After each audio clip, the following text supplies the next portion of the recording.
fine, but All right, council, we're going to get underway. I'm going to call to order the council workshop for Tuesday, December 12th at 5 o'clock. Council, we have an agenda that's been circulated. Any errors or omissions from the agenda is presented. Hearing none, will someone please move its adoption? So moved. By Councillor Murray, second by Councillor Mah. Call the question, all in favor, contrary minded, motion carries. Council, there is no sets of minutes that have been circulated with the package, so we're going straight on to the single item of business tonight, which is the draft area trails strategy. I've got some to it first. Well, I've got a second meeting too, though. Forest. Yeah.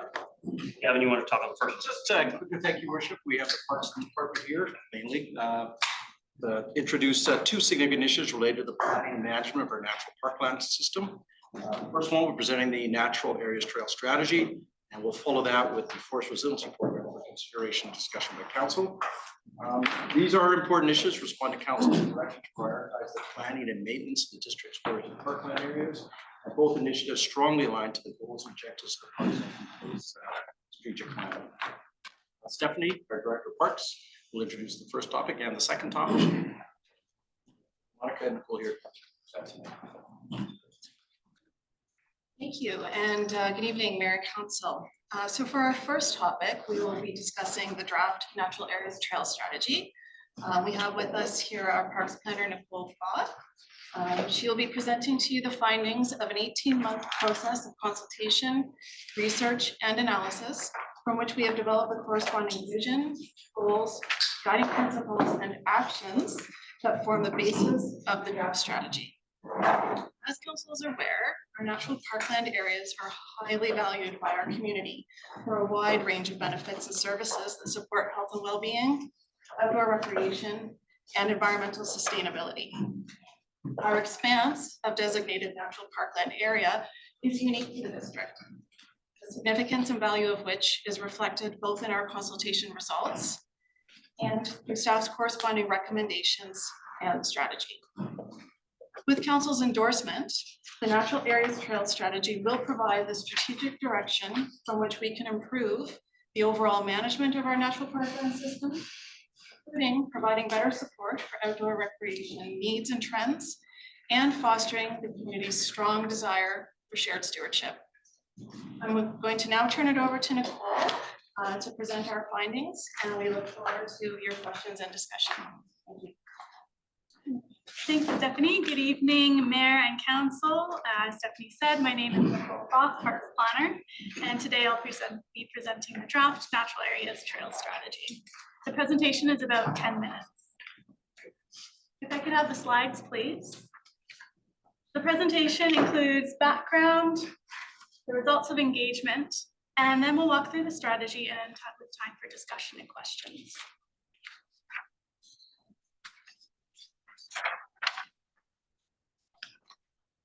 The trail strategy aligns with the official community plan, which provides direction to protect the environmentally sensitive areas and to provide trails. More than that, the OCP underscores that nature is key to the district's identity, and the OCP outlines this foundational community value. Here are a couple quotes from the OCP. The district is inspired by nature.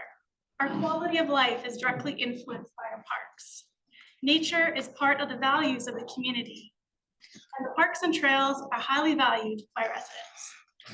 Over 10 years after the OCP was completed, we continue to hear how much residents value and love the trails and being in nature. Other district plans that support the trail strategy include Council's recent corporate plan, which says to improve the trail system, ensure it is well maintained, and to reduce environmental impact. The Parks and Open Space Strategic Plan seeks to balance environmental protection with recreation. The focus area of the strategy is on natural areas. These are large, forested, less developed parkland areas on Frome, Lynn Canyon, and Seymour. There are also natural areas within the neighborhoods where the principles of the strategy can apply as well. The natural parkland areas in the district are over 2,000 hectares, the most managed by a municipality in the whole region. On the map, you'll notice the other land managers across the mountainside, and Parks works with them as our neighbors. As council is aware, the Frome and Lynn Canyon areas have existing plans, and these plans will continue to guide the planning and management of these areas until they are reviewed. The Seymour area does not yet have an area trail plan, and as you'll see, the strategy identifies a need to develop one. In phase one, we heard from the community about key community values, ideas, and opportunities for natural area trails in the district. In phase two, we developed the draft strategy using the key themes we heard and with background and best practice research. Then we shared the draft strategy with the community for feedback and refined it based on what we heard. Now we are in phase three and we're bringing forward it to council for their discussion. Next, I will share what we heard.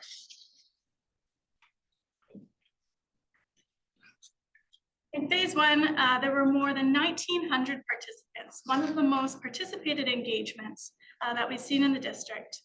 We held an online survey, an intercept survey, stakeholder workshops and meetings with local community, recreation, and environmental groups, adjacent land managers and district agencies and partners such as North Shore Rescue, North Vancouver Recreation and Culture Commission, and North Shore Emergency Management, as well as the RCMP.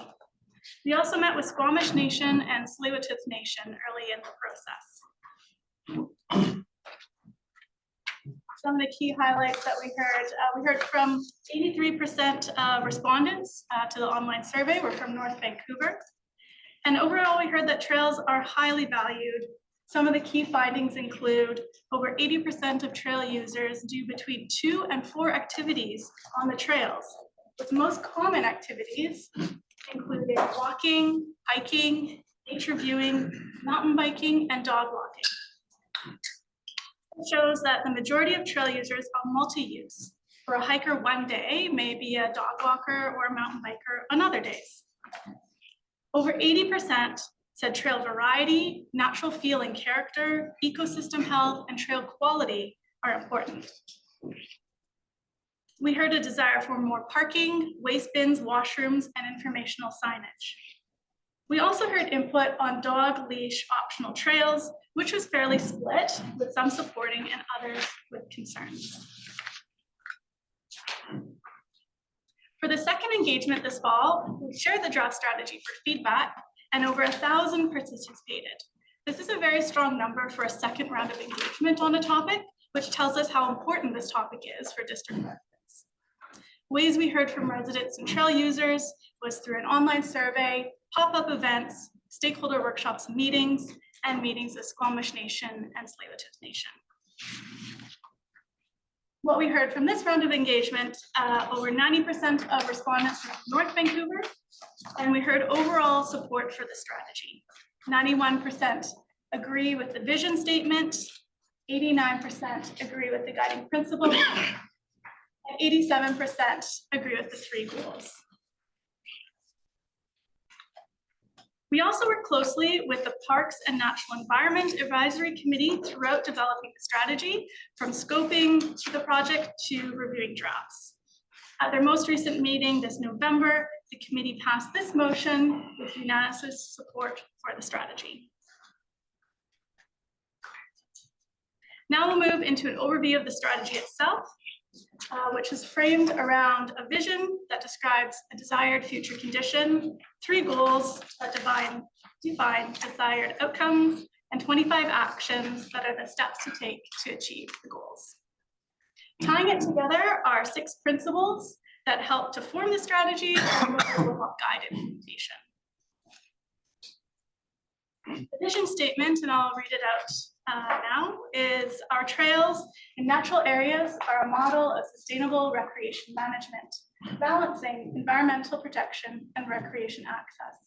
Our well-defined natural trail network offers access to nature for physical, social, cultural, and spiritual well-being, while we respect and care for our ecosystems. The vision includes community input we heard. It aligns with the Parks and Open Space Strategic Plan and supports the wider community vision from the official community plan. Guiding principles are values that can help frame decision-making and how the actions are implemented in the journey towards achieving the vision.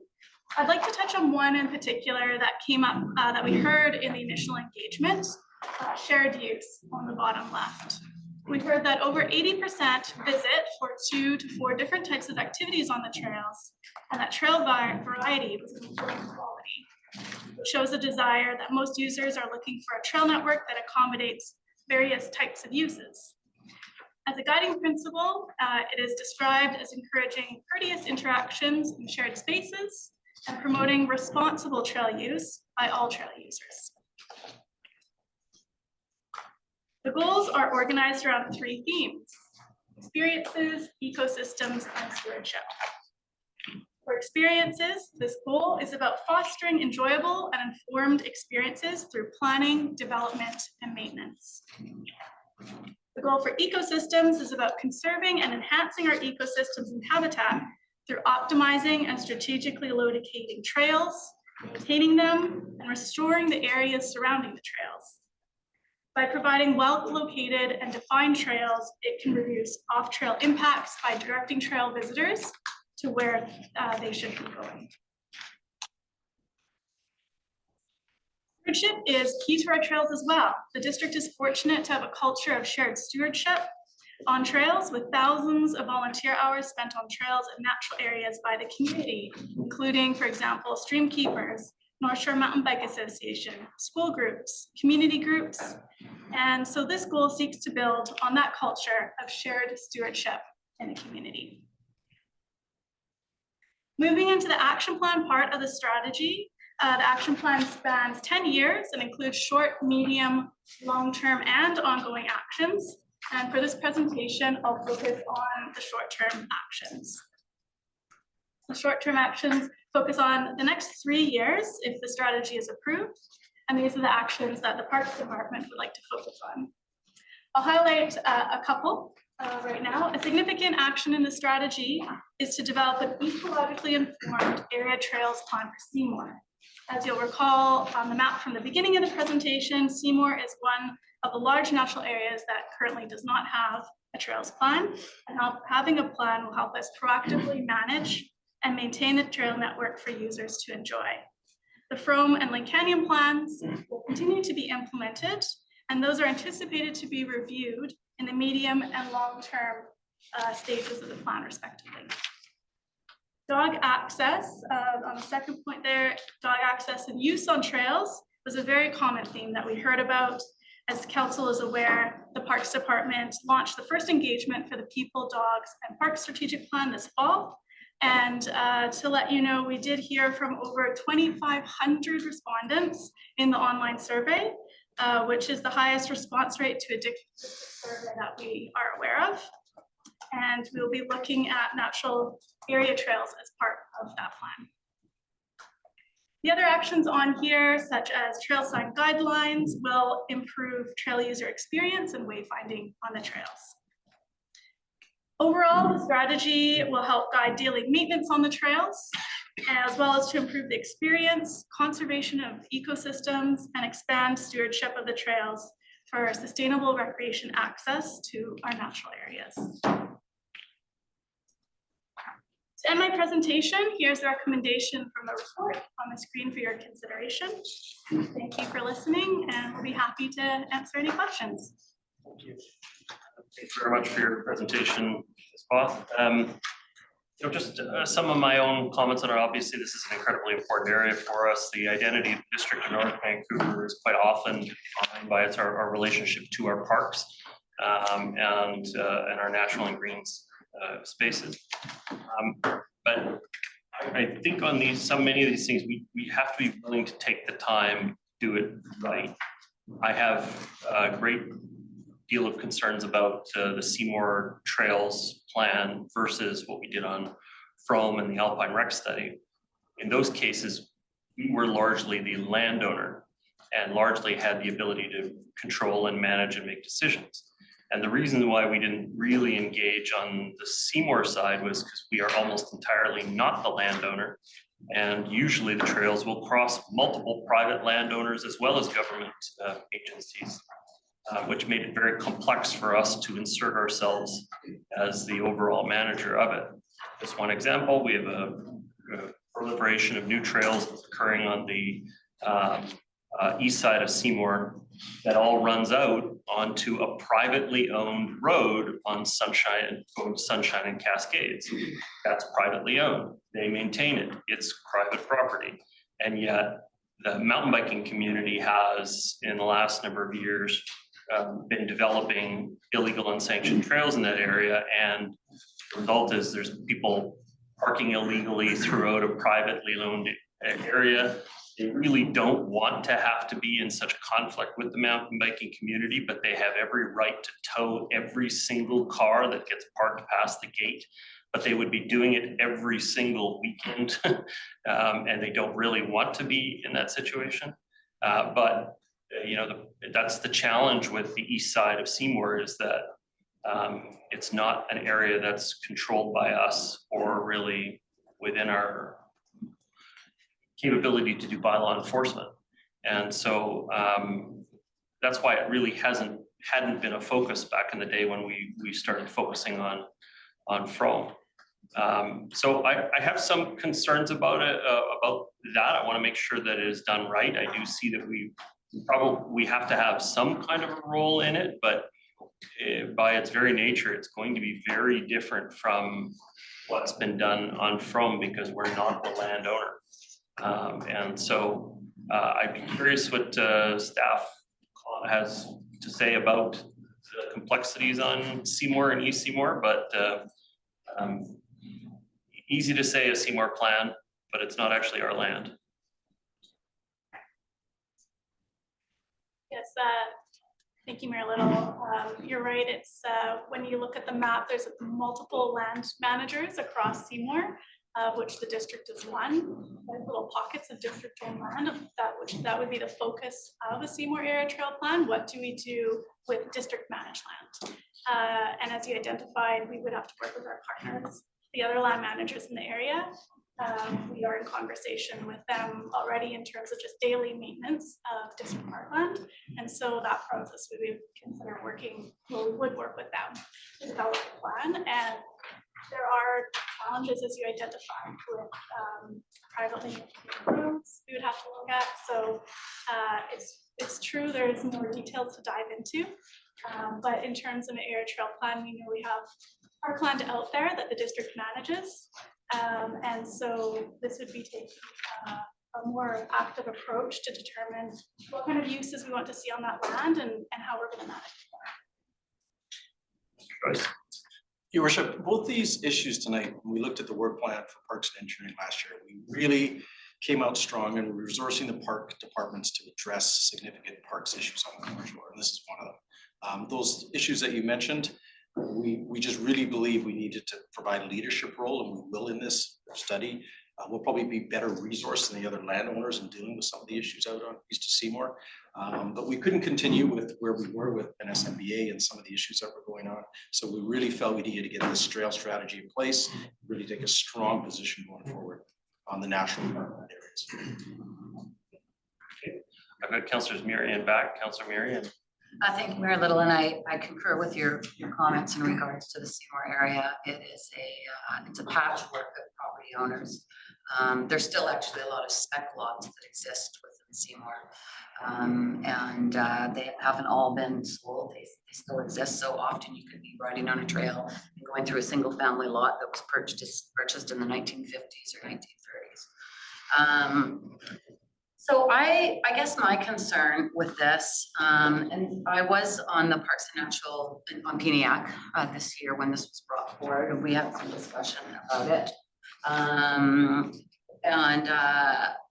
am concerned with the protection of our lands, where I look at this presentation. Term or statements like balance environmental protection with recreational management. You know, sometimes that doesn't always happen. Sometimes you can't manage, you know, recreational uses and protect at the same time. The district for years has, closed trails, for instance, if they were becoming too impacted by use. One that comes to mind that I regularly use is the Hyannis Trail off of the top of Blue Ridge. And there used to be a trail that ran right along the edge of the creek. And that was closed years and years ago. And there was another trail that was cut. But there was so much demand of that trail and so much use that parks had to decommission it. Metro Vancouver does that regularly too, and the Water District within Mountain Forest regularly decommissions areas as well because of overuse. And I'm not sure if that's something that we're looking at. Certainly, climate change, the droughts that we've had happen, the intensity of weather, and the use certainly since COVID. I mean, the unprecedented numbers coming into all park systems. The regional park system has kept data on that. There's a huge impact to it. So can staff comment about just the conservation and the protection of these lands versus, trails, the management of trails? What are we doing with protecting these areas? Who's gonna grab that one? Do you want to go ahead? Yeah, so we did hear through the input we received for the strategy, a lot of people are interested in environmental protection and conservation. And it is that balancing point, as you mentioned, of recreation access and then also with conservation. So for example, looking to the Seymour Area Trail Plan, we want to first do an ecological analysis of the area to understand what areas are more sensitive, where trails might not be appropriate to be placed, maybe need to be rerouted or find other locations. We don't know the results of that yet, but like the Frome plan was done, that started with an ecological assessment as well. So we have an ecologically informed plan going forward, and then we layer the recreation uses on top of that. I'll add to that. Using the Frome plan as an example, that work included a balance of some decommissioning as well as recommendations around improving and enhancing in other more sustainable parts of Frome. And so we're actually still working through that plan now and the recommendations of that plan so that we can make sure that we are striking that right balance to exactly what you're saying, Councillor Mary, where there are instances where we do need to strategically close or protect certain areas, but we do need to balance that similarly with providing the quality elsewhere within the network. I think like often municipal borders, people don't know the borders between one municipality or landowner or another. They walk through a series of trails, and at any given time you can walk across 5 major jurisdictional boundaries: provincial, Metro Vancouver, the district, West Vancouver, etc. And I know that staff, and for those that may not be aware of this, staff do meet with the regional, they have a sort of a regional body where they discuss sort of these multi-jurisdictional areas on the North Shore, because it is quite unique. And so they work with Metro Vancouver, the province, etc. CMHC probably gets thrown in there, but they probably don't show up to the meetings. And it is, from Metro's perspective, and I sit on Metro Vancouver Parks, they do want to look at that sort of broader discussion of looking at policies similar across the board, because it really is all one piece of land for those that use it. And, we've talked over the years, certainly since COVID, that we may have to push some of the love over to the western side of the North Shore, because we are the most convenient. And I just wonder how similar our policies, this will be my question and I'll come back again. But where are the similarities in policies between ourselves and, say, the provincial government or Metro Vancouver, for instance? Metro Vancouver's vision is to protect and enhance, but we have parks within the Metro Vancouver Regional District that are not open to the public. You cannot access them. Areas of land that Metro owns, you cannot go into those areas because they're environmentally sensitive and they're kept for the protection of that land into the future, because they obviously, do a whole bunch of work for the planet. So I'm wondering how similar our policies are, where we overlap, and maybe we need to have a discussion about that going forward so we can have the big picture instead of focusing on one sort of area of a natural ecosystem, which is in this case a recreational management plan. Would you like me to respond? Sure. Yeah, thank you. It's a good point. It goes back to that patchwork quilt of areas, and we know that as people are walking through the forest, they are invisible jurisdiction lines that are there. We do work with Metro Vancouver, Lower Seymour Conservation Reserve, or Sites and Trails BC, who is working on the CMHC lands and BC parks. And to address your question about their strategic Metro Vancouver Regional Parks Plan is about protect and connect.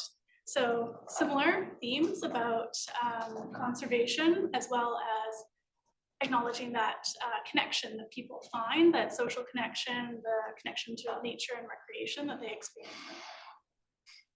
And so it's finding that balance within the network, but also there might be areas that are appropriate for certain types of recreation or not for recreation. And that we hope to have that as a ecologically informed plan going forward, and to start with that analysis. And we know, are there similarities? Like, maybe we need to look at the similarities between Metro as the larger, body of land that's accessible, and our policies to see where they line up, and maybe look at something that's more consistent across the North Shore, rather than, different municipalities, different property owners having all sorts of different policies. That doesn't seem very efficient. There's quite a bit of that work underway, and even as we developed this, we did sit at the table a number of times with our adjacent land managers, including Metro, to talk about what we were learning and developing this strategy for the district, and then also to talk about the similarities and opportunities to partner with our adjacent land managers. And our second presentation carries a similar theme in recognizing those unseen boundaries across the North Shore for all these land managers. So also the province is doing quite a bit of work around trail characterization, signage, things like that. And so we're sticking very closely to that body of work as well, for exactly those reasons that you mentioned, Councillor Mary. You should come and join us at the tables, because we're turning around. Maybe that might be, is that appropriate, Mayor Little? I think we're over the slides, aren't we? We have room for all three of them, but I've got councillors. I would just go, well, there's councillor, maybe on the corners.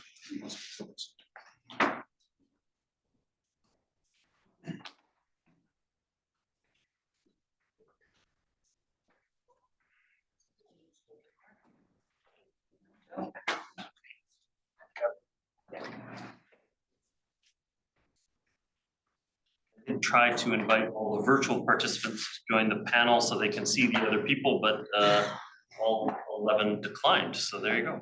Unanimous. There you go. Sorry, were you complete, Councillor Mira? For now, yeah. Others? Yeah. Councillors Backma and Hanson. Councillor Back. Thank you, Mayor Little. I want to begin by thanking staff. This was a big body, an important body of work, and just thank you very much for everything you put into it to get us to this point. As the mayor highlighted, our community is very much defined by our trails and natural environment that surround us. It's one of our biggest assets, and I think you have really struck a tricky balance in this strategy in protecting and balancing recreation access and preserving the natural environment. And I think it's really important that we do both. And I know that you've been dealing with a number of very differing opinions, and dogs might be the best example. We love dogs, as we saw in the results to that particular survey, but I know that there's vastly differing opinions. So yeah, so my comments are going to be a little bit scattered here, because I went through all of the strategy. Certainly recognize the need for an area trail plan on Seymour, and I'm glad to see that that's one of the short-term priorities. One of the reasons that we're seeing, I think, these trails being built that are unsanctioned trails is because we haven't built a lot of new trails, if any. And clearly people want that. So as I say, as much as we're preserving the natural environment, and there's so much important work that's going into that, we do need to look at, I think, expanding our trail network so that we can provide for the various user groups who are using them on a regular basis. And I think the variety of trails is going to be key. I saw in the survey that there was demand for more beginner and child-friendly trails. So, I really want to emphasize that I think that might be an area that has been neglected over the years, is kind of expanding that trail network in a way that caters to the variety of user groups that not only are just coming to use our trails, but actually live in our community. And I know that the vast majority, 90% of the respondents of the surveys were North Vancouver residents. So there is sometimes a notion that it's other people from other communities, but it's our own residents that value and use our trails on a daily basis in many cases. I also note the desire for more amenities at our trailheads, and sometimes those can be, a simple sitting area or bench, or more waste bins. And I think that's important. So I'm glad to see that that's been included. And around the issue of signage and wayfinding, I think that's an area where we need to be able to make some real improvements. I think when it comes to dogs, for instance, it's not always clear what's an off-leash park and what isn't. So glad to see that that's been identified as a short-term priority. And I also noted the feedback from Tsleil-Waututh that we look at engaging or including more Indigenous place names potentially in some of our wayfinding signage and trails. I think that's important. And I think the overall communication around our trail network could be so much better. When you go to our website, I just don't think it's the best. I don't know how many people are going to our website to look at our trail network, but I think there's a lot of room for improvement. In terms of wayfinding, maybe using things like QR codes to let people know, where they are on the trail network, that type of thing. Yeah, so those are some of my initial comments. And I support the strategy. I think it's important that we have this and this overarching strategy, which we haven't had. So those are sort of my initial comments. I've got Councillor Mah. Thank you very much for the presentation. I also support the strategy that is presented. I can have you speak nice and loud. Sorry. Into the microphone. It's been a long day. I support the strategy. Some of my comments similar to Councillor Bax. In terms of the nature, and this is more of a question, in terms of the nature and scope of engagement. You made a comment earlier about shared stewardship. Was this issue brought up by First Nations in terms of shared stewardship? Can you comment on that? Yeah, so we reached out to 3 First Nations, Tsleil-Waututh Nation, Squamish, and Musqueam, and we engaged directly with Squamish and Tsleil-Waututh Nations. And so in the engagement report, we included the themes that they talked about and discussed, and interest in having more of an active role in our natural areas and trail network, having information, including information, as Councillor Beck mentioned, was mentioned by them. And so we want to continue to explore with them, and they're interested to continue to explore with us what that looks like and how we can work together on that. So I think it's part of relationship building with the nations and taking it step by step, working with them as we continue to develop the management tools out there, as well as to develop the area trail plan. Yeah. Great. And just touching on the topic of on the guiding principles of shared use and dogs. I don't have a dog myself, but I do go for walks with a friend who does. And assuming there's areas that are designated off leash and on leash, how does that manage? I just wanted to get a sense of that, because there are some times we're out walking and there's some dogs running right by us and other ones are unleashed. So I'm just trying to understand how that management is done. So we do on the district website, there is a webpage about dogs, and it has a map to say what areas and trails are dog on leash and off leash. We're looking to clarify that information and make it more clear for people when they arrive at a park or they arrive at a trailhead. They can see a sign and they know, and that also helps users who perhaps don't have a dog also know what to expect on that trail. Helps our bylaw officers enforce that too when there's signage there.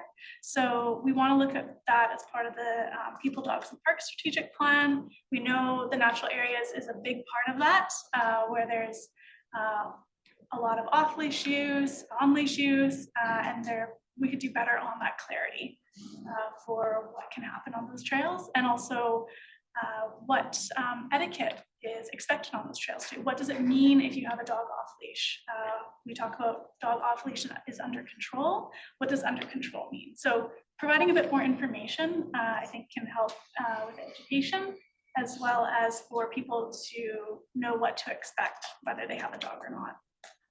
In terms of management, so both our park rangers and bylaws, and are they out there educating people as opposed to Yeah, our park rangers are out there every day in the parks, and they talk to. I was talking to them. They talk to people about dogs all the time. They are able to do course if necessary, but they take the educational approach. Thank you very much, Councillor Hanson. Thank you very much for your work. I really enjoyed reading the report. I do agree with the plan, and I agree with the expenditure of $225,000 in 2024 with respect to the Seymour area plan. The issues that I'm aware of, I'm a frequent user of the trails in the Seymour area. The issues that I'm aware of that are currently being brought to my attention by my community members, and I should say it's not so much the cycling versus walking interface, which was an issue in times past. It doesn't seem to be now. The big one is dogs and walkers, and I'm aware that that's something that's being brought to my attention is unruly dogs. So something perhaps we need to focus on more, and also issues around the trailheads and the impacts of the trails and the more congested, more use of the trails to the residents who live near the trailheads. In part, that's parking issue, but it's also amenities and the need for washrooms specifically.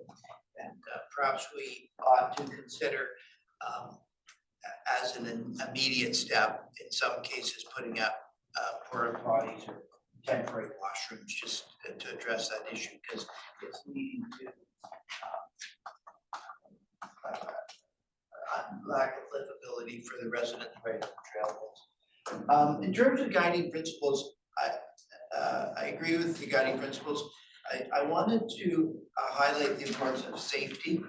We talk about risk management at page 27, but I think it's maybe we could make a greater emphasis just on safety. We want our trails to be safe. We don't want to see ambulances coming and going from the trails as we do from time to time.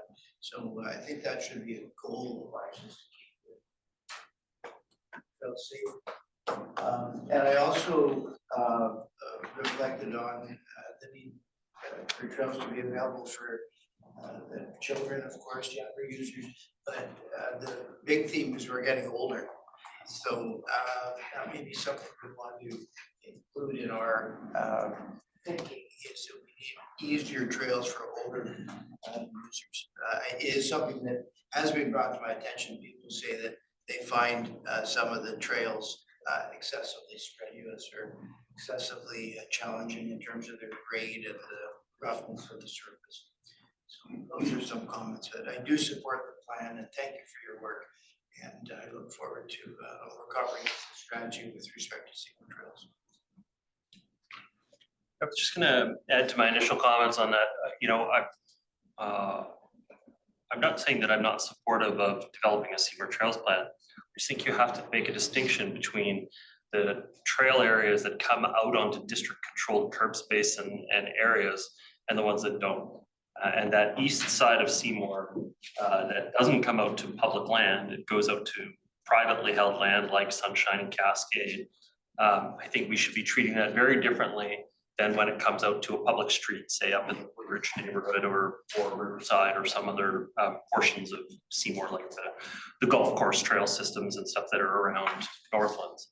I just see those as being very different because in one case we control the downhill land where people are going to be parking, where people are going to be accessing the trails from, and in the other, we're really putting a burden onto our residents in a way that I think is a little bit unfair. In fact, I was at the Woodland Sunshine Cascade annual general meeting for their community association. That was about a month and a half ago.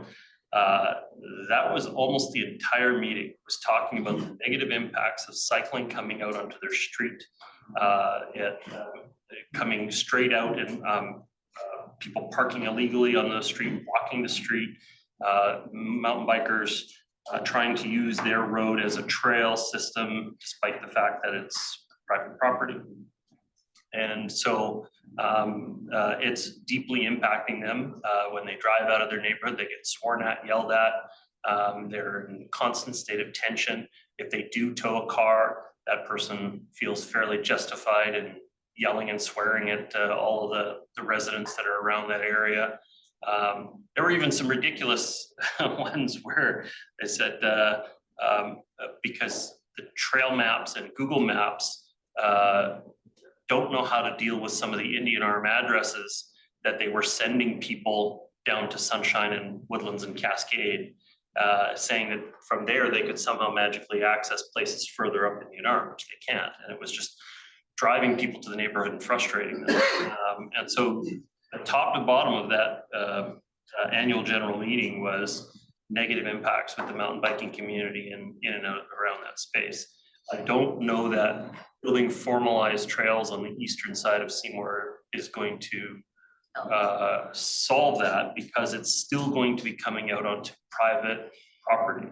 And so unless the municipality is buying the road to Sunshine and Cascades areas, then I think it's not really our place to be putting a plan over somebody else's land that results in them having that kind of a burden.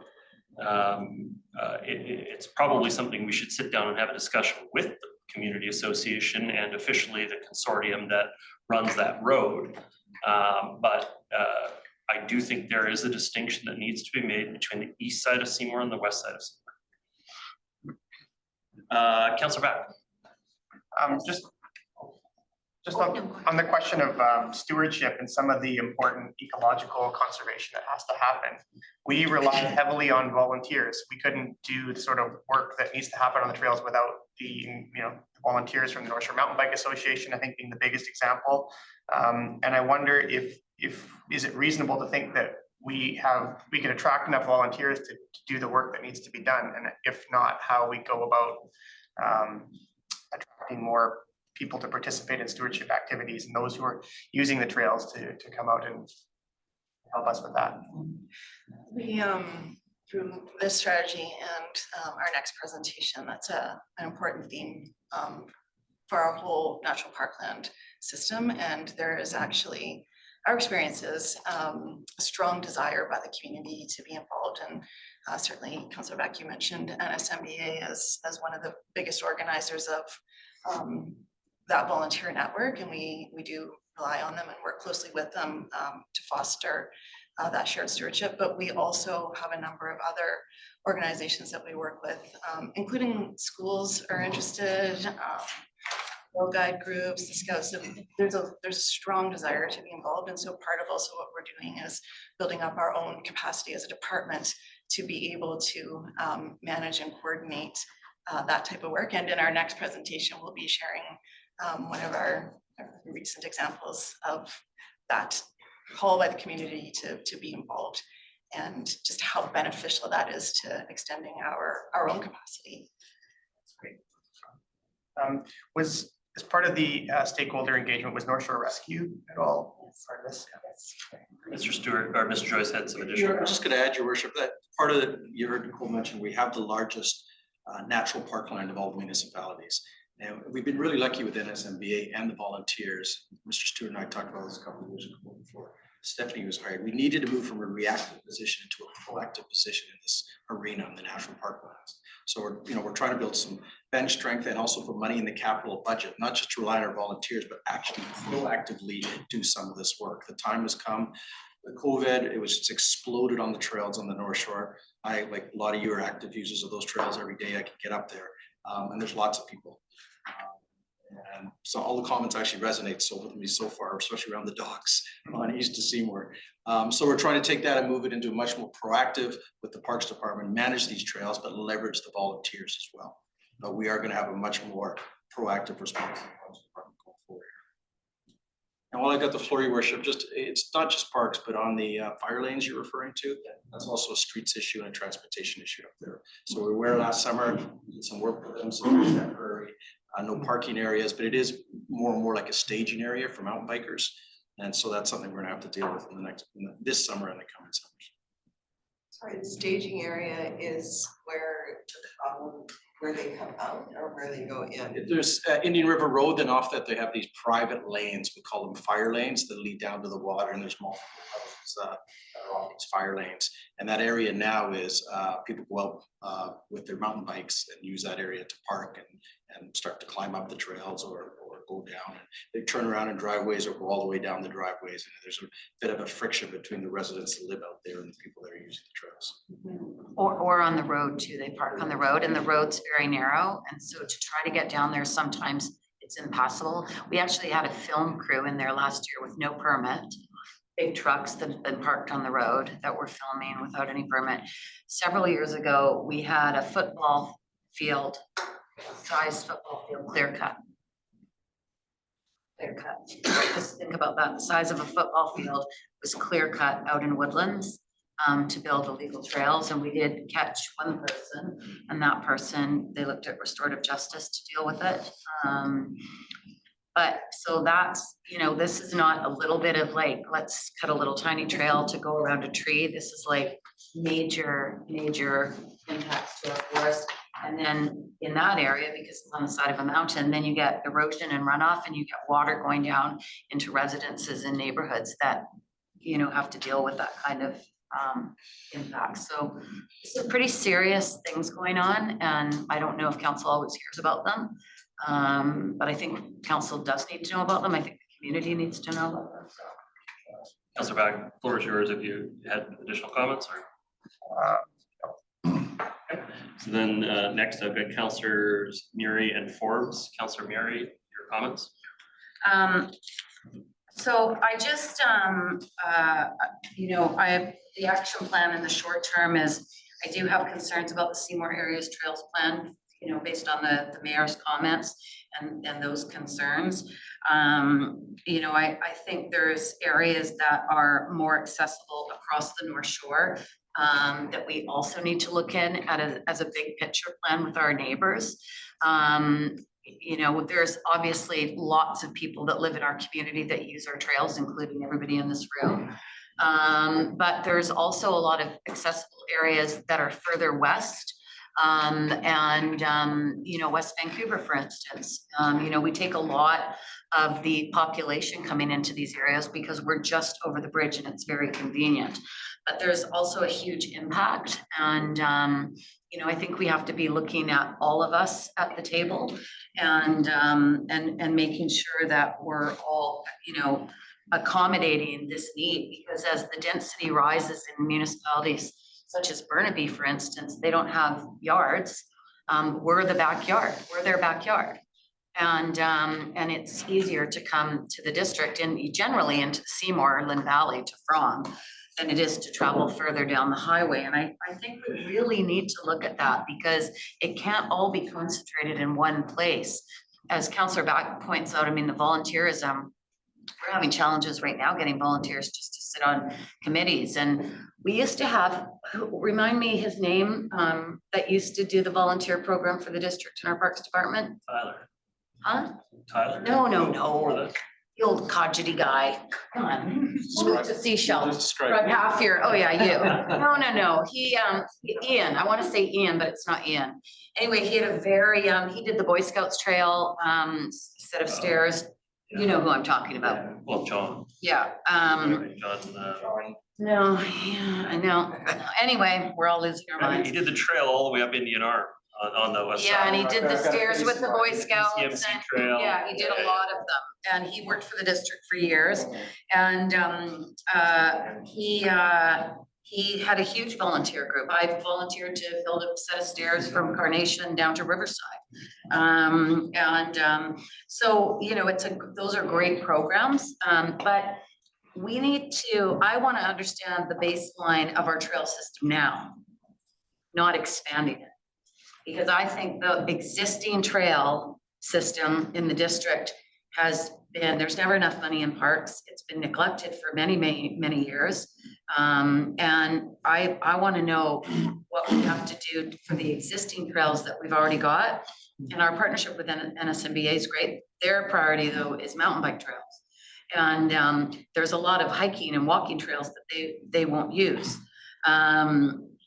I know Metro has been looking for several years at the issue of dogs and multi-use trails and the segregation of those trails. Years ago, they were segregated, and then it was the new thing was multi-use. We'll put everybody on the same trail. Now the municipalities are going, oh no, multi-use isn't working anymore because there's too many people and there's too many conflicts. When there's a lot of fast-moving bikes, if there's electric bikes, for instance, in the trails, then you've got people with dogs, older people, as Councillor Hanson points out, less mobility, small dogs, groups of people, busloads of people in some instances coming to hike. And then you have all of these conflicts. So I think council needs to understand how we're going to deal with all of that as well, and what our partners are doing, not just what we're doing. I appreciate, you know, the consultation in the first, you know, several slides of this presentation this evening. But a survey about what people want is one part of the information that we need to use to determine what we're going to do. Just because people want something doesn't necessarily mean it's the right way to go. It doesn't necessarily mean it's the wrong way to go either. But you have to use that as just a part of informing you in how you're going to move forward with a decision. And I just feel these surveys that we're using all the time is a way for us to say, oh, well, everybody wants it, so we might as well do it this way. And I just don't necessarily agree with all the, you know, I will say that a lot of people don't have the backstory. They don't have all of the information to be able to make a super informed decision. If you sat down with them and said, well, you said this in a survey, but did you know? They might look at it a different way. So I want to know, because you know, this is my whole life here at the district started off with a group of people and 1,000 acres of land. And it was to use that 1,000 acres to protect it. Well, there was some old growth in there. In fact, we're putting the Spirit Trail into an area in the Seymour that goes right beside a section of old growth on the North Shore. And I'd like an update on that too. That's in Roche Point. There is a little patch in there that's old growth. But I would like to know the baseline of where we are with our trail network. Councillor Back brought up the trail network on the website.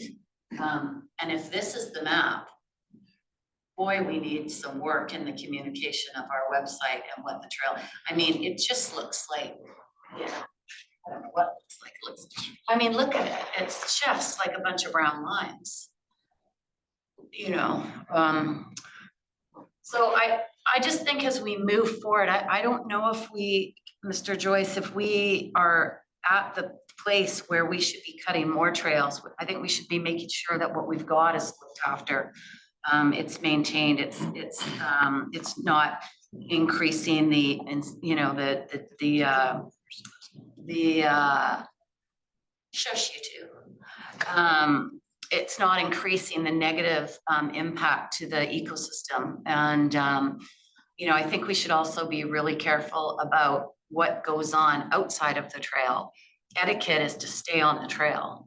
But I see lots of times people way beyond with dogs and bikes and kids and, you know, and I think it's something we have to take very seriously, and we need a set of policies to determine that. Sure, or Mr. Joyce. Just a quick comment, Your Worship. I think staff understands that, hears that, and I heard Scott mention that, you know, part of this is the ecological baseline. That's what we're doing. We're determining where we have issues, and we'll strive for that balance between the users, overuse, multi-use, and all the issues that come out of multi-level trail system. So I think it's just I think it's just the language when it says our trails in natural areas are a model of sustainable recreation management. Our trails in natural areas are a model of sustainable recreation management. I am a bit concerned about some of the language, and you know, I want to see trails, and I want to see use of trails like ecosystems, conserve and enhance ecosystems and habitat through optimized and strategic trail location, planning, construction, maintenance, and restoration of surrounding areas. But I want to understand where it says in the system, conserve and enhance ecosystems and habitat. I want to know where those areas are, because I think there's areas, and that's where we rezoned the parks and we re-identified them. There were those natural parklands, there were those sensitive areas, those were their neighborhood parks. And I just feel it's like a, sort of an open season on all of it. And I think there's areas that need to be kind of off limits. You know, it can't just all be a managed system. It's got to be a system that's protected, and then also part of a system that's used as recreation, of course. Got Councillor Forbes. Thank you, Your Worship. I agree with a lot of the comments that have gone around the table. So just a few things I'll just either reinforce or mention new. I think our number one, and it has to do with the volunteers as well, but our number one issue is communication. We have a very willing community to come out and help if they're aware of it. And that's part of the problem. So I'm glad to see communication is being looked at and hopefully addressed a little better than what we're doing now. Also really glad to see that trails are going to be defined. Some of the complaints that are complaints that people call me with is that ecological spaces that have been restored end up being badly abused again. And it seems to be an ongoing problem. And then we put up fencing and somebody takes the fencing down. So it's an ongoing problem. And I don't hear about Seymour as much, but I do hear about Lynn Valley Canyon and up above Frome and over at Princess. So I do hear about those concerns. So I hope that we do better define our trails. And along with that, I agree with Councillor Murray, because one of the things that I sort of had a conversation with Stephanie about a week and a half ago, was that I wanted to look back and see what the original plans, what the original goals were. And I wasn't able. I know there's a potential Seymour plan coming. I know there's Lynn Canyon. And I know there's a Frome, but I wanted to go back and look at an overall plan of what the district wanted to do and what our goals were. And Stephanie informed me that there isn't one that I can go back and look at.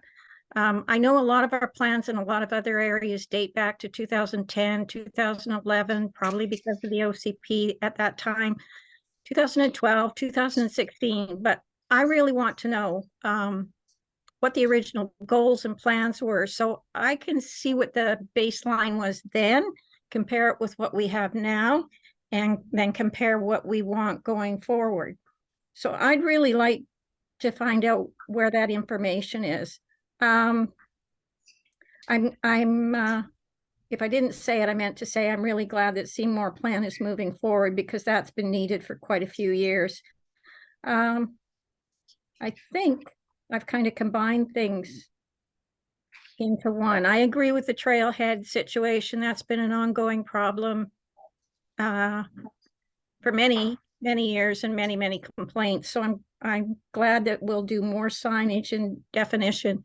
The other thing I hear quite a bit, and I wanted to ask, is as Councillor Mary mentioned, now in the last few years, the sort of correct thing to do was have multi-use paths. But I do get people that call me and say, you know, it used to be a walking path and now it's a walking cycling path, and I don't feel safe on there anymore. So I guess my question is the intention to make all of our paths or the majority of our paths multi-paths? Or are we going to have strictly pedestrian or foot paths, walking paths? And as long as can we do that as long as there are other trails that are in the near vicinity for the cyclists and the other users of the park trails? That's just a question. Are we aiming for all multi-use paths, or will we define them? So the network already across both from Seymour and Canyon already includes a variety of multi-use and then some designated trails. And so our results show, and our consultation strongly favors predominantly multi-use for a variety of reasons, but there are most definitely situations where we do need to define specific use, whether it's walking, hiking, or cycling. So as an example, on From, there are some trails that are designated mountain biking only because of the nature of the trail and the type of riding that would occur on that trail. Conversely, there's also trails on From that are designated hiking only because of the topography or the design of that trail is suitable for hiking only. So we do, on a case-by-case, area-by-area basis, look at managing the network on balance for multi-use, and then where necessary, defined use. And we've got those examples right across our district. Well, I just want to make sure that, you know, I have people, like I said, calling with disabilities, or our population is aging. They don't move as fast as people with dogs or bikes, and they're feeling unsafe. So I really want to highlight that we kind of maybe keep an even keel on those things. As long as everybody has a trail, then maybe don't put the emphasis necessarily on multi-trails everywhere, but at least make sure there's a trail for everybody. That's where my emphasis would be. And if there is some sort of history plan that I can go and look at, I'd really like to know where it is so I can go and look at it. Thank you. And I can just address that as well. So we do, I mean, we have some planning documents from that date back some years now. We have Lynn Canyon. We've talked about developing area plan for Seymour. But the premise of this strategy that we're bringing forward is exactly to respond to what Councillor Forbes, what you're asking, is so that we do have a reference material that we can go back to that does set the baseline goals, objectives, and overall strategy that we can use as our foundation for advancing these more detailed actions on an area specific basis. Thank you. I appreciate that. It's just that those three areas got a lot of attention. Other areas and other park areas didn't. And so I appreciate what you're doing, and we're going to get there. I'm just wondering if there was anything in the past that I could go back and look at. That's all. And I'll also add, as Nicole mentioned very early in her presentation, although we put a lot of emphasis on these major recreation areas, the premise of this strategy and its goals and objectives apply across all of our natural parkland spaces. So we can apply them, you know, in the neighborhood parks as well, where we've got natural spaces to manage. The Alpine Record Plan also had some of the historical debate and discussion the council had at the time. I remember us discussing whether we wanted to get into this mass arbitration of uses on all of the trails and walking away from it at the time, saying that it was better to teach etiquette and use multi-use trails. Although I think we did carve out some specific pedestrian trails and maybe even a horse priority trail, I think at one point. I don't know if that's still in existence, but in and around JC House and the street center there. It's really baking my noodle, the question you had about who the person is. So if it was in Lynn Valley, it was Bruce Brown. No, it was, And you know, Don McPherson did No. BCM's No. Grouse Grind, the No. Indian River Trail. Bruce Brown worked on the. no, he was in our Parks Department and he was, Bruce was in the park. no, Yeah. he was, English. He lived up in Premier and he, Robin. It's bugging me too. Rick. Anyway, I don't want to derail the discussion. All the time. He did our whole volunteering trails program. I got a message out to somebody. Yeah, that'll all mess you up. I don't have any speakers at this moment, so unless Councilor Pope, go ahead. Well, first of all, I don't get how I've lived my entire life and never heard baked my noodle. You haven't lived, obviously. You haven't lived. Stuff that's gonna bug me, right there. So really, I don't know much to add aside from the comments that have already been made. Thank you very much for all this hard work. I do notice one thing though, and that is the lack of the term expansion of trails. I'm not seeing any plan for that. And am I missing something? Is that what the Seymour piece of this is about? Or it's just that like there's such a massive demand for the trails now from so many different types of users. That's only going to increase in the years to come. I think that's probably why we're seeing some of the problems develop out in Seymour as the mountain bike crowd, you know, tries to find more areas to go. The other places are all full and overrun. And so where are we at with that, the expansion issue of trails? So in the plan, we talk about planning and management and development of trails. And we have the plan for Frome and Lynn Canyon, which we want to review in the future. But with Seymour, there's a history of a bunch of legacy trails there that have been built by the community over time. And then some also in partnership with the district, like Baden Powell Trail. And at this point, we want to do more background research to understand what we have out there in terms environmentally and ecologically to inform what trails we want to keep, maybe what trails are too close to sensitive areas, as Councillor Mary mentioned in an example earlier. And then also areas that potentially can have new trails developed in if it's appropriate according to what we see ecologically. So it's still, I can't say what the plan is going to be because we haven't started on that process yet. But the way we plan to develop it is with the community, with the residents nearby, the access points, staging and access areas will definitely be a key part of looking at it in terms of the Seymour Area Trail Plan. And so we would come back to council when we have a draft at that point and share what we have. And like, I'll just add on, like the expansion word is an interesting word. What we want to look at more is network balance.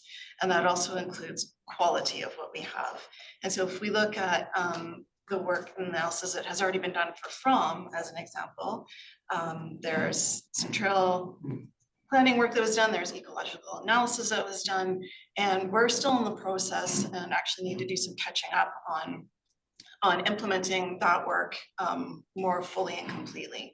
And so what that means is some decommissioning work where it's required, but offset by either better defining and improving the trails that exist, and also that previous work spoke to the need for some better connectivity of that network itself. So that work is ongoing, and actually we're wrapping up as we're building up our own parks capacity to be able to work more closely with our partners on that to balance out that network. This strategy that's before you has all of those themes within it and would apply when we do the area plan for Seymour, which first will require consultation, ecological assessment, as Nicole has mentioned. And similarly, we'll go back to an update, which is in the actions of the strategy, very specifically Brom and Lynn Canyon. So it's these things need to evolve, and we need to watch and manage how the use is occurring. The other thing I'll mention is that some of this organic trail expansion that we're seeing, not just by mountain bikers, but by all of the recreation users out there. We've mentioned dog walkers already, hikers as well. When the trails that we do have become degraded for whatever their reasons are, and there's many reasons, it's climate, it's use, it's whatever, lots of reasons. We need to be proactively keeping up with that maintenance, which will actually encourage people to be using the better quality trails that we do have. We see it all the time, hiking trails, you know, when the edges start to degrade or the definition becomes, you know, tree roots are that's defined, whatever it may be, people just naturally will Go around. kind of go around. And so that's a lot of also what we're doing, also with increasing our capacity and building up our stewardship component, is so that we can have more basically boots on the ground, maintaining what we do have. Right, but maintaining what we do have is not addressing the increasing or the need for expansion. And so when you said increasing capacity, are you talking about From and Lynn? Or what, like, I meant where is that? increasing our resource capacity to be able to respond to and manage the needs and the demands. And so, yes, the From plan does include some network connectivity. In fact, a new hiking, small hiking route was built on From just a few years ago, in line with that existing plan and analysis that was already done. So we've got more work to do there, and we clearly have some analysis and work to do in Seymour. I guess the point I'm getting at is I really feel there needs to be baked into all of this, the fact that expansion is going to be necessary. It's necessary. And we have to plan for it. So, Yes, that's my comment. Joyce? No, I'm just looking at the time, your worship. Yes. Okay. All right, well, we do need to get on to the second item because we have a 7 o'clock stop time. So I had a good discussion about this. So I get that there's a lot of crossover in the general discussion, but Can I just ask a quick question for them to bring back though? What this expansion, can we also learn what our partners are doing? What kind of opportunities our partners are looking at in regards to expansion? So it's not always us, because expansion through a trail system that sits next to the provincial and government and metro, what kind of expansion are they looking at? Like maybe that expansion will pick up the slack as opposed to us having to expand within our borders. So I think we need that big picture, assessment and map. Because it just seems very siloed. We're gonna do this, they're doing that, Metro's doing that, the water district is doing this. Like it doesn't seem right if we're not looking at the whole piece of land. right, moving on to item 3.2. And it's Graham Nell. That's who it was. I sent you a picture. Yeah, Graham Nell.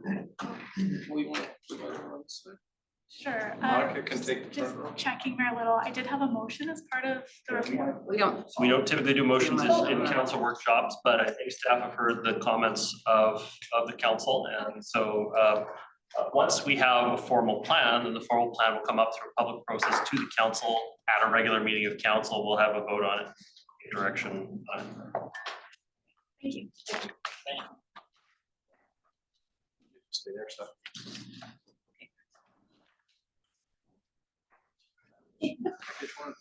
This one you did. You're on the front seat, Monica. I'm The staying hot up here seat. now. So that's why I said. Rearranging the furniture again.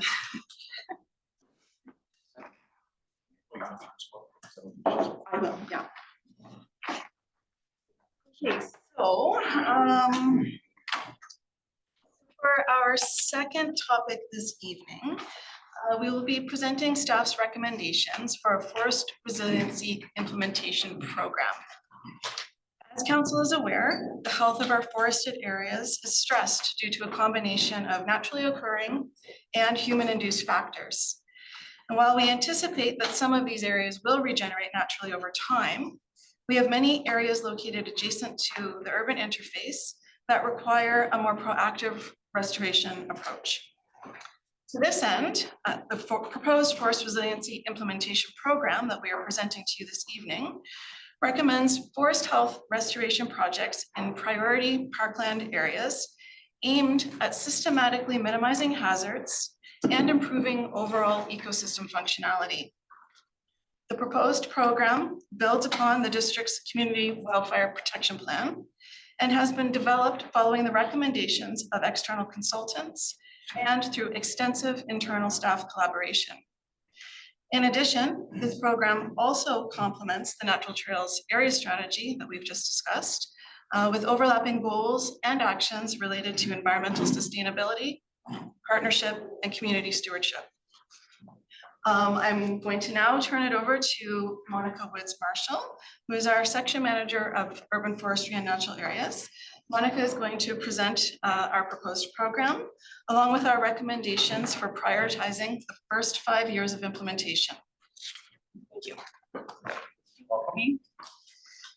Hey, good evening, Mayor and Council. I'm Monica. I'm the section manager of urban forestry and natural areas. And for roughly the next 10 to 15 minutes, I'll share with you the information on the district's forest resilience plan implementation.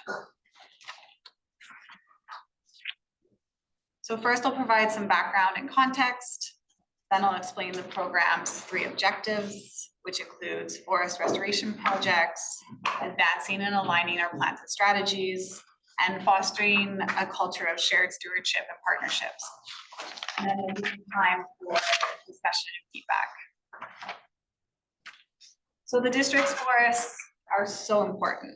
Our trails, our forests, our access to nature, we've been talking about this a lot. This is why we live here. And linking to the trail strategy that Nicole just presented, our North Shore forests are really at the core of our community identity. They offer ecosystem services, they support community health, and they support our well-being. As you can see on this slide, there are many benefits as well as risks associated with our forests. Trees provide slope stability and soak up stormwater, protecting us from erosion, landslides, and flooding. Forests provide important habitat and promote biodiversity. They clean our air and our water, and they support our mental and physical health. So what's the current state of our forests? So experts, as well as council, the staff, and the public are concerned with the declining state of our forests. You can look up, you can see it. There's areas that are, brown patches. Trees are dying off at the same time. So what's contributing to this unhealthy state? Well, climate-wise, our forests are vulnerable to more frequent and intense storms. We have extreme drought conditions like heat domes, insect outbreaks, think looper moth, and intense rain or storm events, think atmospheric rivers. So these stressors, combined with urban development, recreation use, and historic logging practices, have increased tree mortality and tree failures, potentially increasing public safety and property damage risks. In October, we had a major windstorm that caused widespread tree failures, and over 100 reported problem cases were reported in an 8-hour period. This past summer, there were multiple forest fires on the North Shore, which required multi-jurisdictional response, significant resources, and post-fire restoration work. So to address these problems, I'm presenting a program with concrete actions to improve the health and resilience of our forests. So council is familiar with the long history of our plans. In 2007, the district worked with a forestry consultant company, Blackwell and Associates, to develop the Community Wildfire Protection Plan, the CWPP. The plan assessed wildfire risk in the district and identified priority areas for fuel mitigation. These locations have all been completed, and the program was updated in 2019 with new treatment sites. To date, the district has completed 98 hectares of fuel treatments, which included just under $1 million of provincial grant funding support. In 2011, 2012, and 2017, we have 3 other plans and strategies that have objectives and actions to proactively manage our forested areas. I'll just clarify that the CWPP work focuses on the wildland-urban interface. So these and those areas only. So those are the buffer zones between our big forested area that intersects with development and infrastructure. And it does not include our other important forested areas that require management and restoration. The CWPP scope is also specific to fuel mitigation, and it has not typically included restoration techniques such as replanting or invasives management.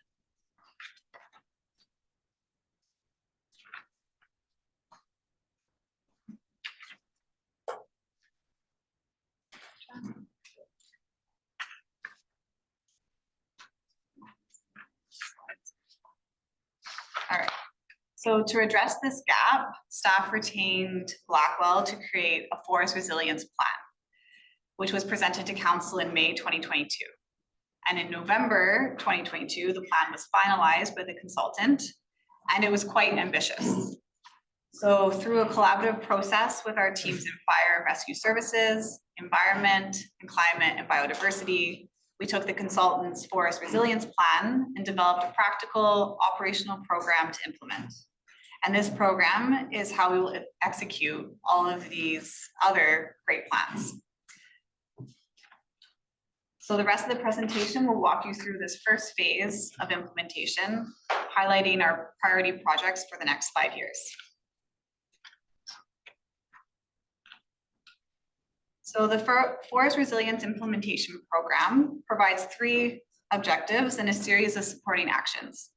The first objective is to advance forest health restoration projects in priority areas through an ongoing operational program. So what does forest health restoration look like? At a technical level, it could include removal of dead or infected trees, pruning, invasive plant removal, creating strategic canopy gaps, and planting climate resilient species. But I'll provide some examples of that in a few minutes. Projects, in terms of how these projects are prioritized, they're based on a benefits and risk analysis that includes consideration of public safety, risk of property damage, known environmental stressors like looper moth damage, disease, or wildfire risk, ecosystem sensitivity, community health and recreation values, and budgets.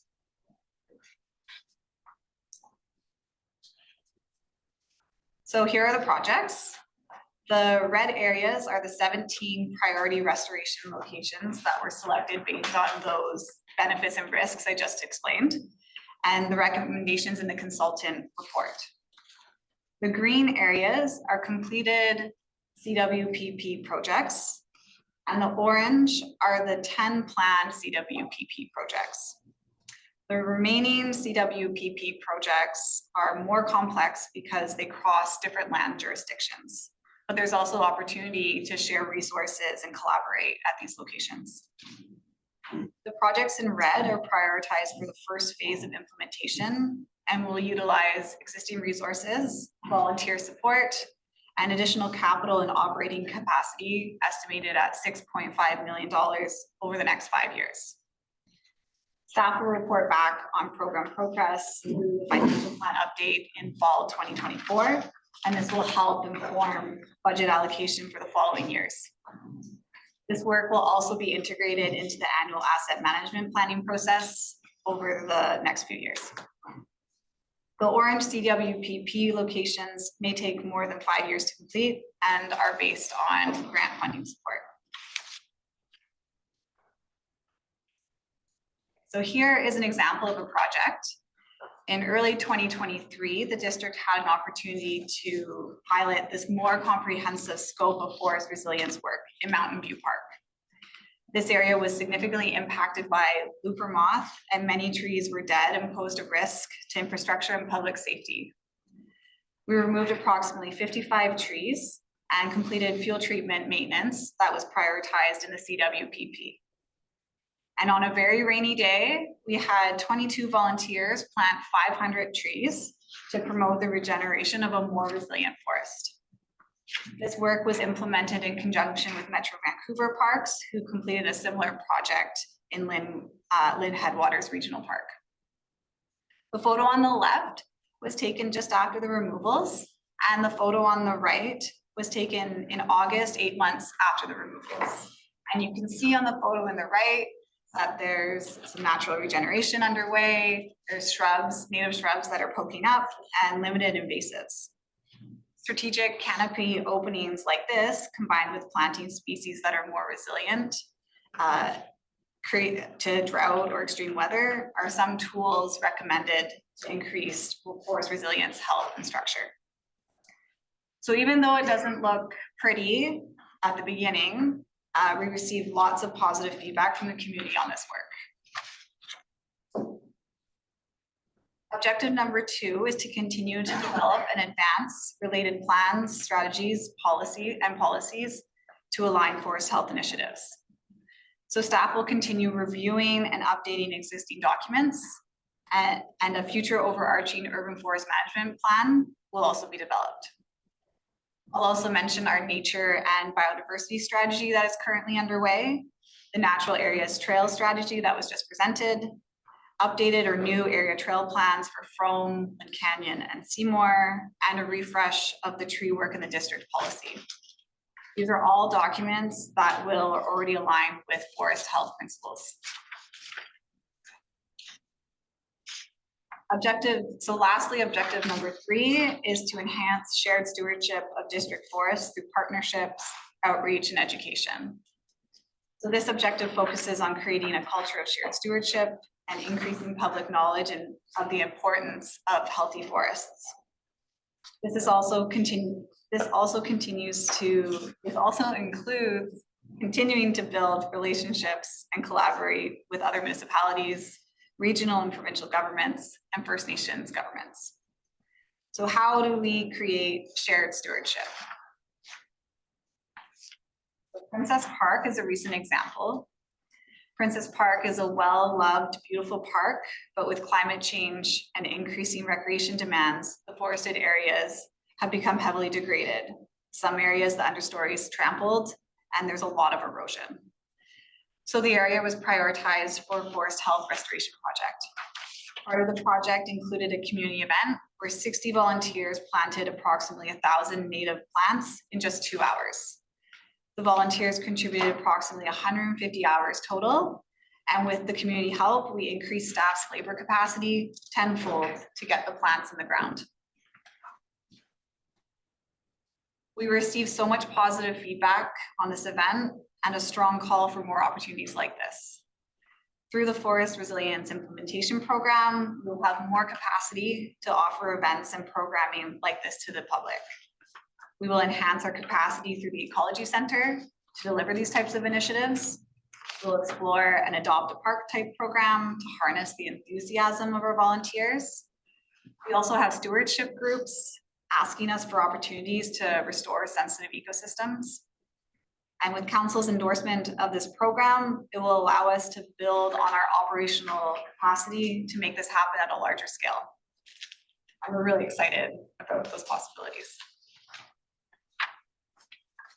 So in summary, implementation will include staff resources, consultants and contractors, as well as the support of our amazing community volunteers and district partners. What I presented is the plan for the first 5 years of this ongoing program. And I'll remind you that the highest priority forest restoration sites are based on a variety of factors like risk of property damage, public safety, wildfire risk, sensitive ecosystems, and community health and recreation values. This program actions all of our great plans to improve the functional integrity of our forested areas and really creates opportunities for this shared stewardship of district forests. So in closing, I'll leave you with the report's recommendation to approve this program. And it's now time for questions and discussion. But I also mentioned that we have our community forester, Guy Exley, online, so he can support our discussion during this time. Thank you for listening. Thank you very much.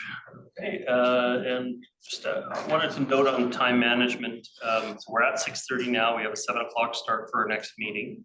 And so I do have some members of the public who signed up to speak. Would you like me to hear from them now, or you want me to see if there's time at the end of the time? I'm seeing nods. Are we Okay. really like firm on that 7 o'clock? It's a very long discussion that we have after.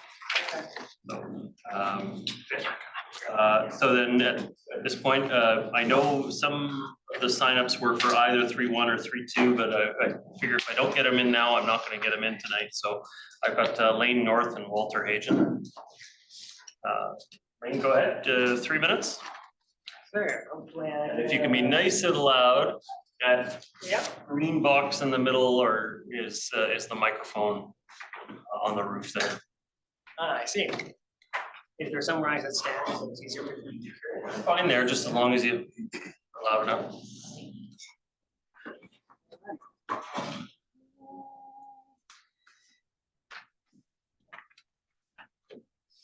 Okay, well, thank you. I don't have any resources here to share. It's the exam period, otherwise I would share a couple of photos.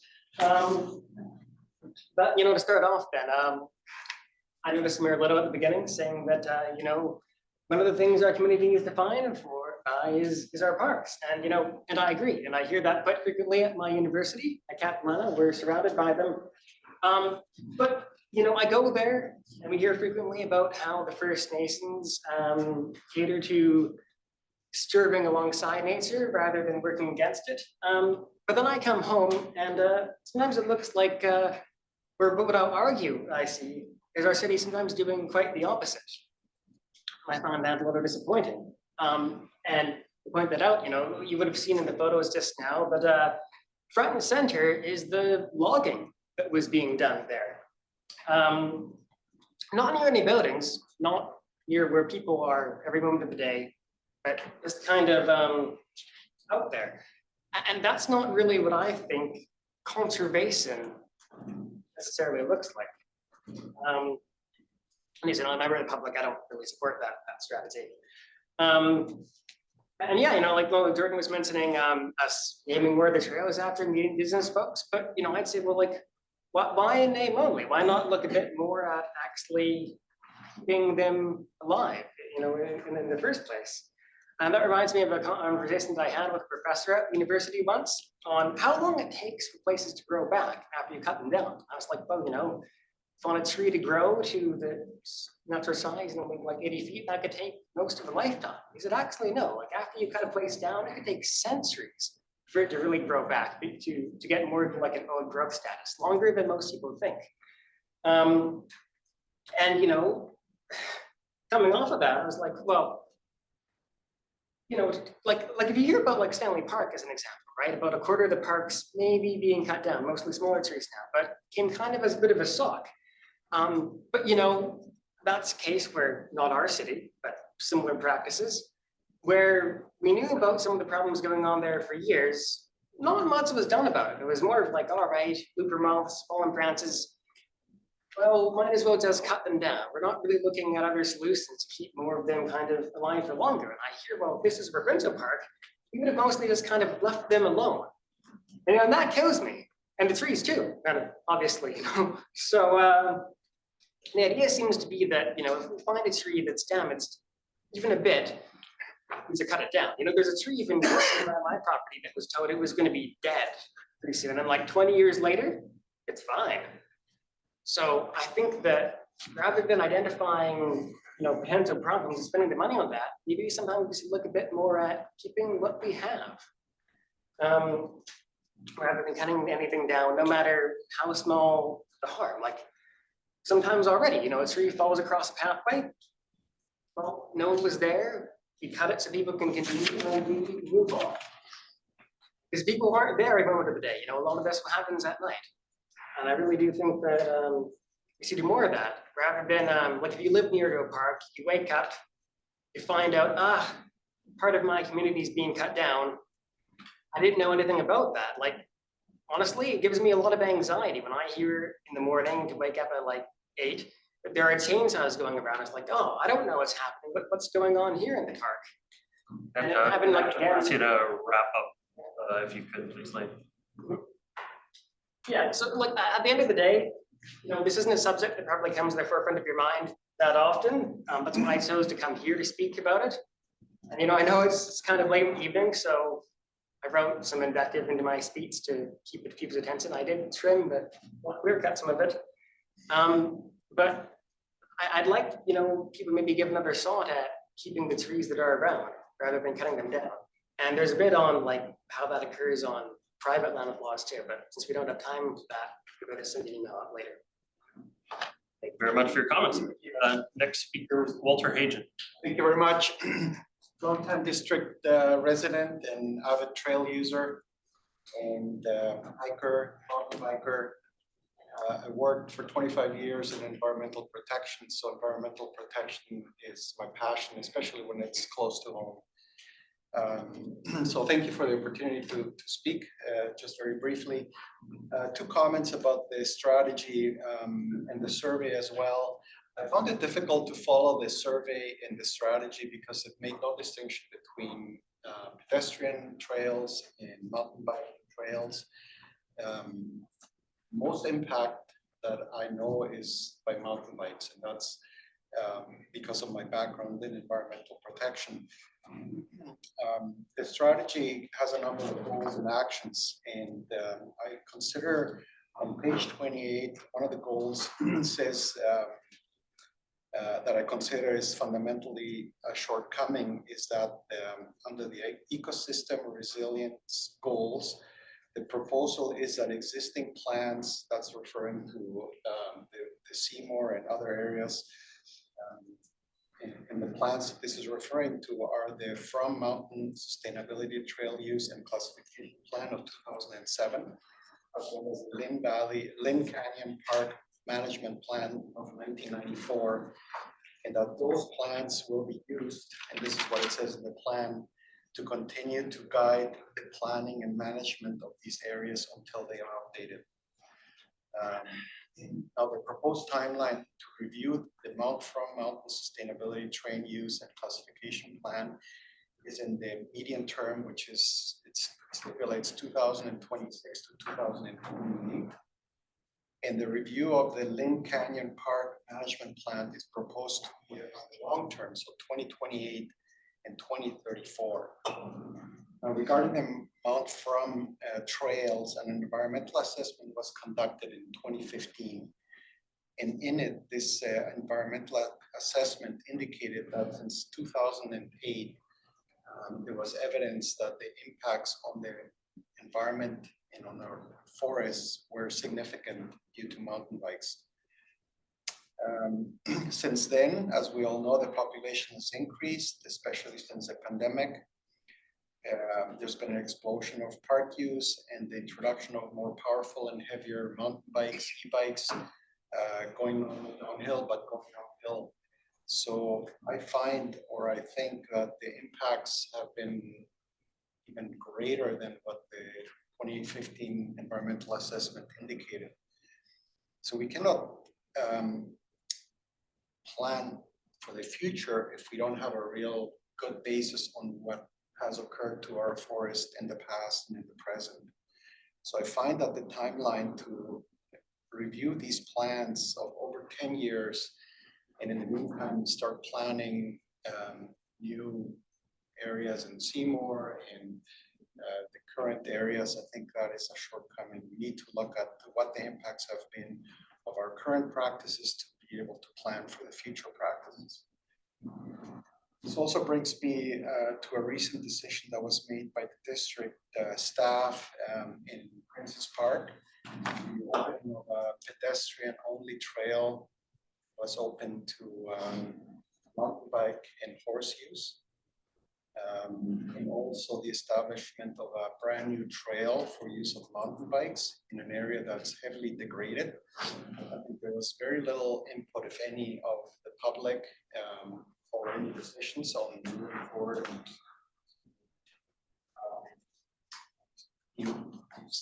These trails, and I think that's a shortcoming. I echo also some of the councillors that have indicated that sometimes we have to say no. Sometimes we have to say, yes, the public wants to expand areas and move into more park areas and into the forest, but sometimes we have to put our ecosystem and our environment first. We all recognize that our environment is under huge pressures by climate change, by the looper moth, by the heat waves that we experience, and we can't control those, but we can control anthropogenic inputs, anthropogenic impacts, and sometimes the difficult decision is not the most popular, but sometimes we have to say no. These areas have to remain protected until we properly understand what impacts we're causing on them and how we can protect them, not only for our generation, but for our kids and our grandkids. 5 minutes, I need you to draw to a close. Thank you. Good. Thank you very much. Thank you. I have joining us virtually, James Nadell. James Nadell, can you hear me? I can. Thank you very much, Mayor Little. Welcome. You have 3 minutes to address the council. Thank you, Your Worship. I am the president of the North Shore Mountain Bike Association, have been so for the past 3 years. Time is tight, so I will try and be concise. We want you as council to support this plan and the DNB staff who are working on its objectives. The NSMBA has a very different relationship with land managers than it has in prior years, and we are working much more cooperatively than we have in the past with our counterparts on staff. Mayor Little, your first comment on the proposed strategy pertained to the east side of Seymour, which you noted is outside of the DNB's jurisdiction and gave rise to a concern that a strategic plan regarding DNB's small segment of Seymour is perhaps misguided, since there is no thorough environmental study regarding Seymour as opposed to Frome, and also there are no public roads where the east side trails exit. I suggest that the District of North Vancouver can both plan for the future of the DNB areas on Seymour and take action on Frome's multiple years old studies and reports. As Councillor Back noted, we have not had a new trail approved on Frome for mountain biking since the reports were written in 2007 and 2015 respectively, and action was taken, as Ms. Mornier noted, regarding the decommissioning of a number of trails, but no action has been taken during the intervening years to supplement the recreational access that was taken away from the community. And there are presently myriad areas on Frome where prior trails existed that are not ecologically sensitive, and to repurpose those areas would not cause further ecological damage. The DNB staff that we work with on a weekly basis have acknowledged that the inaction on previously identified objectives regarding the creation of new trails, and we want the council to help them act on this. Ultimately, the land that you do control on Frome has the ability to divert users from the east side of Seymour, at least as a temporary stopgap. Continuing to solicit feedback with the stakeholders is part of this plan, which is the perfect venue to incorporate the perspectives of private landholders on the east side of Seymour and also other parts of the district.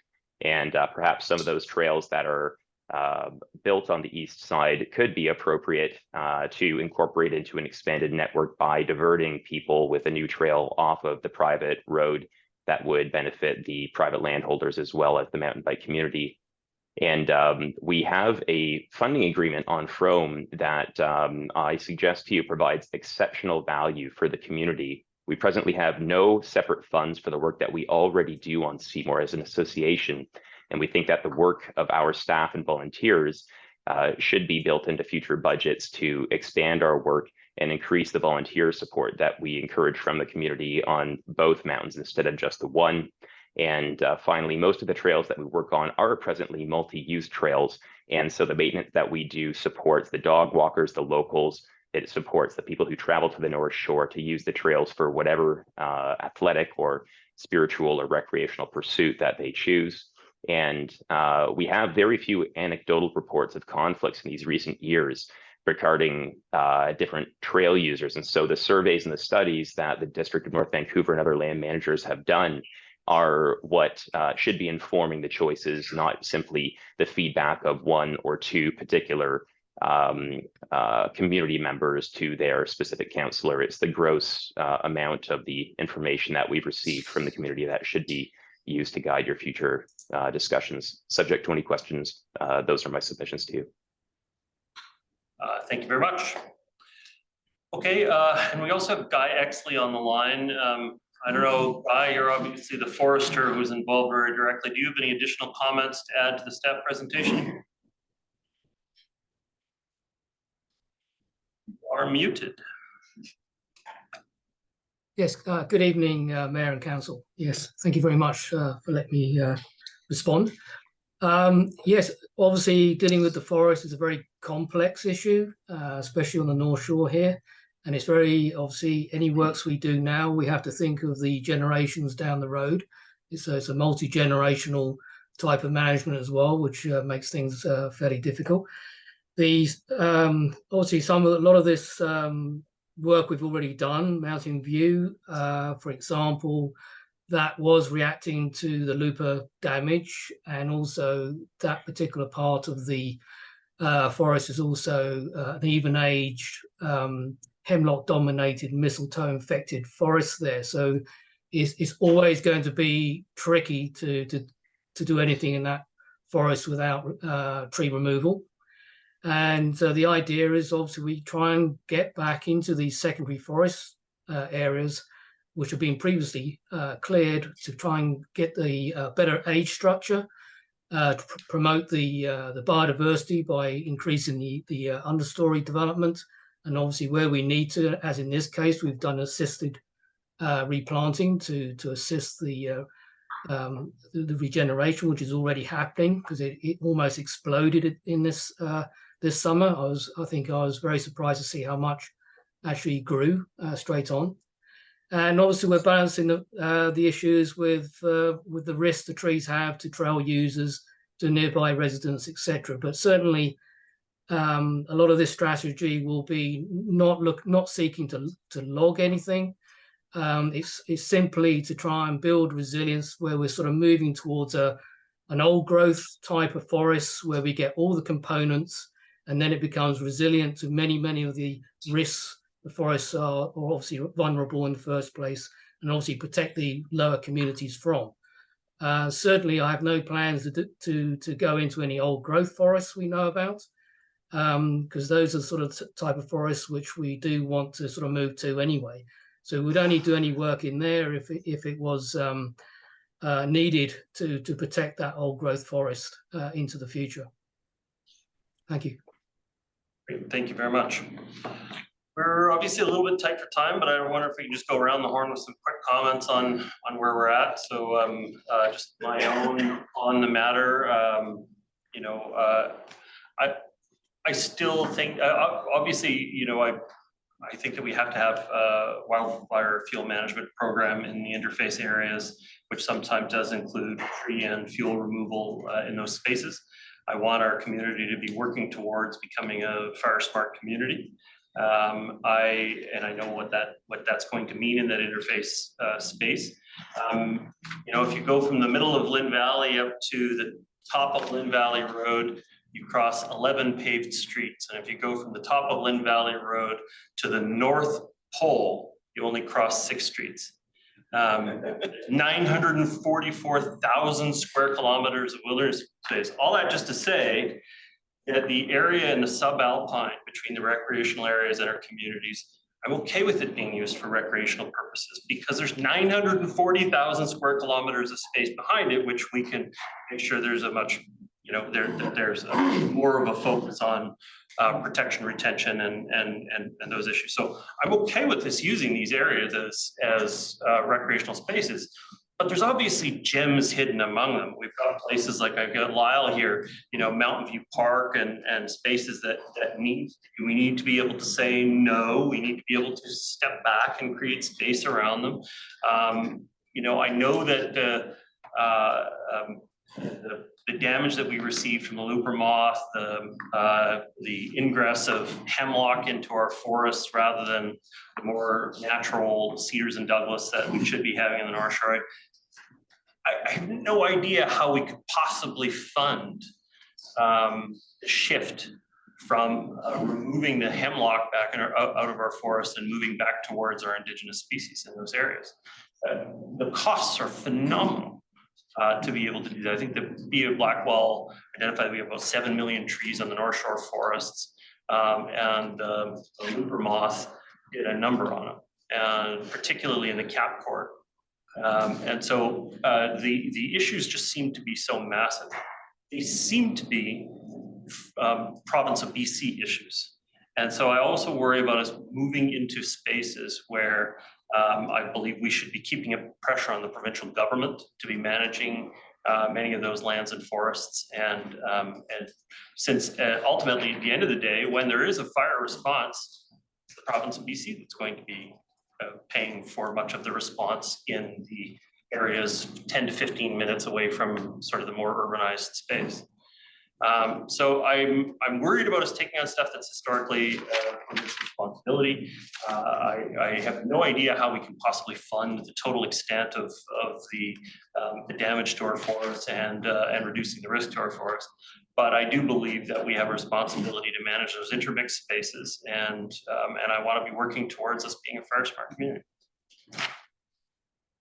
Councillor Hanson. Yeah, thank you very much. And certainly I agree with all those comments. I understand the need for the plan, and I thank you for all the hard work, and thank you for the members of the public that came and gave their comments. What struck me was the budget for the plan, $6.5 million over 5 years, and I appreciate the need for the work, but that is a lot of money given the competing needs in our community at this time. The question that I would ask, and it's aligned with Mayor Little's comments about provincial responsibility, is there a thought that we could find provincial or other grant funding that would address some of these costs? Because it does seem as if we're taking on a large responsibility for an expensive responsibility for this issue, which is again a societal issue. I'll leave it at that. Councillor Mary. So I'm glad, you know, we lost obviously some opportunities when the urban interface didn't look at forest restoration. And if we knew then what we know now, you know, it would have been different, but I'm glad we're looking at that now. So I think we're moving forward on that.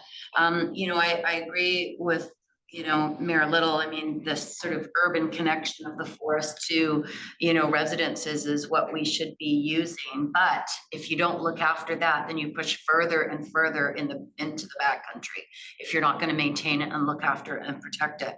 So those pockets need to be maintained. And I just don't know if we understand the baseline of where we are given COVID, looper moth, hemlock, climate, drought, erosion, huge, massive, you know, atmospheric rivers have all damaged those ecosystems. You know, as well as, you know, I look at the map and it's like, okay, that's good. You know, I'm glad you can do it for $6.5 million. I would have thought it would have been more. My issue is that backcountry within just within our own borders. That concerns me greatly because we don't know what those areas look like. I remember Alan Nixon, hindsight's 20 years ago, talked about a silviculture program within the municipality, and it's something that we didn't move on at the time, but God, I wish we had, because you walk into those forests today and they are not happy at all. There's no light getting into them, nothing grows, the canopy is too dense. It's, you know, we will look at the future of some of these areas that we worked on and know that You know, Mother Nature looks after itself. Unfortunately, right now she's quite angry. So I do want to understand what that plan is, because we are on a mountain and that mountain is impacted, and all of the urban areas around us are impacted as well. So we do need to talk to the federal government. We do need to talk to the provincial government about the funding for this kind of system, where we do have to go in and selectively log. Hemlocks are snapping, they're falling down. You know, you continue to predict a forest fire. We've seen 2 this year on the North Shore, and you know, we've not looked after this jewel that we've got very well. We've taken it for granted, I think, in some measure, and I appreciate the comments from Mr. Hodgson and his background, because I do think we have to take this very, very seriously, and we have to find a balance. But right now, I think people have come into our environment and impacted too greatly through our actions, through climate change and how we've dealt with that, how we've created climate change with consumption and use and greenhouse gas emissions. We have hurt our environment, and we need to go back to a balance where it's equal. Good, Councillor Back. Thank you, Mayor Little. Just to, I guess, I do agree that there's a major cost to this, but we have to do this work. It's critical. I mean, climate change is expensive, and this is what we're dealing with. This is what we're all dealing with as humans. Yeah, I hope that there's other ways that we can fund it. This is a big number, but at the end of the day, we're all going to have to pay to do this work and continue to live in this community and enjoy all the natural aspects of our community, our natural environment that we so cherish. So yeah, not too much more to add to that. It seems overwhelming. It's a huge undertaking, but it's just has to be done. Thank you. Additional comments? Okay. Yeah, Councillor Mo. Similar to Councillor Back, you know, when I look at the 6.5 over 5 years, that's 1.3 per year. I mean, you look at some of the other things that we've invested in this community is significantly more than that. Trees are a big part of what the district is. If we can't find 1.3 million a year for trees, I think we have a challenge in our hands that goes beyond. Yeah, this is a major challenge if we can't find 1.3 million a year. It's just that the 1.3 million is 2.5%. 1.3, it's just over 1%. So 1%. Okay. Okay. We hardly give this topic any respect by giving ourselves 11 minutes to talk about it. So maybe it does need to come back so we can have a bit more of a fulsome discussion. Oh, yeah. Yeah. No, This I is just agree. sort This of- was just introducing this Yeah, at this point. We really do need to have more of a discussion. 11 minutes is. We do need to move on. Yeah. We've gone full time, and so thank you very much for your presentations here, and we'll talk with staff about what the next step is, and get this topic back in front of council again for a deeper discussion on the matter. Okay, thanks very much. Thank you. Thank you.